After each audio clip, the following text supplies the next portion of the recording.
Les hommes du président, le film qui réaborde le Watergate ou la question de la presse libre. Les deux acteurs, Woodward et Bernstein, deux journalistes du Washington Post, qui en force de recoupement, de coups de fil et de silence insistant, vont révéler au grand jour le scandale du Watergate. Les hommes du président, 1976, n'est pas un film à suspense classique. C'est une méditation haletante sur l'obstination, la rigueur et le prix à payer pour approcher la vérité. La presse libre, pilier si fragile de la démocratie. Dans une époque où l'information circule à la vitesse du soupçon, à l'heure des fake news et des algorithmes, ce film rappelle qu'il fut un temps où vérifier un fait était un acte de foi en la démocratie. Pas de héros flamboyants ici, mais de reporters anonymes, opiniâtres, équipés de leur carnet et de leur éthique. La liberté de la presse dans ce film est une démarche modeste mais tenace. Creuser, recouper, douter, recommencer. C'est une manière d'être au monde, de refuser la version officielle jusqu'à preuve du contraire. La vérité à tout prix?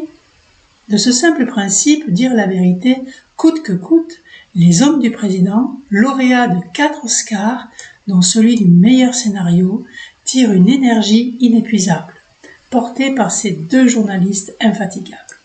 Toujours en mouvement, le duo imprime au film un rythme presque haletant, proche du walk and talk d'Aaron Sorkin ou des logorées tendues de David Fincher.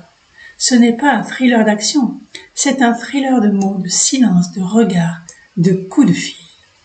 Et ce qui rend cette tension palpable, c'est le contraste entre les vétérans du journal, calmes, immobiles et ironiques, et le trio campé par Martin Balsam, Jack Warden et Jason Robert, qui a été l'Oscar du meilleur second rôle. Mais cette énergie a un prix. Bernstein, à bout, pousse un témoin jusqu'à la gêne, utilisant des méthodes empruntées à l'arsenal macartiste, citation de noms, silence tendu, lecture du langage corporel.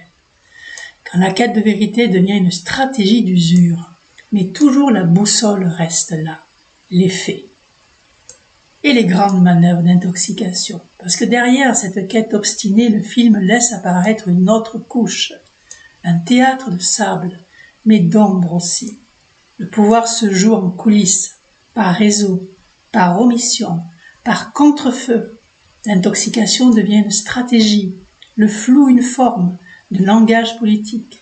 Les journalistes doivent non seulement retrouver les faits, mais défaire les illusions entretenues par le pouvoir. Et aujourd'hui encore, les grandes manœuvres d'intoxication se poursuivent sous d'autres formes, dans d'autres arènes. Une éthique de la preuve à l'instantané numérique, de la rigueur du journalisme d'investigation à l'ère de l'information continue. Un abîme s'est creusé. Twittomanie belliqueuse aux limites de la diffamation, aujourd'hui les journalistes sont accusés avant même de publier. L'image se substitue au fait, le buzz à la preuve. On crée la tempête avant d'avoir vérifié si le ciel était vraiment menaçant. Mais certains encore tiennent.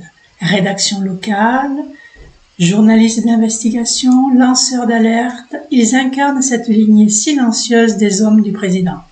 Ceux qui cherchent, qui déroulent, qui dérangent.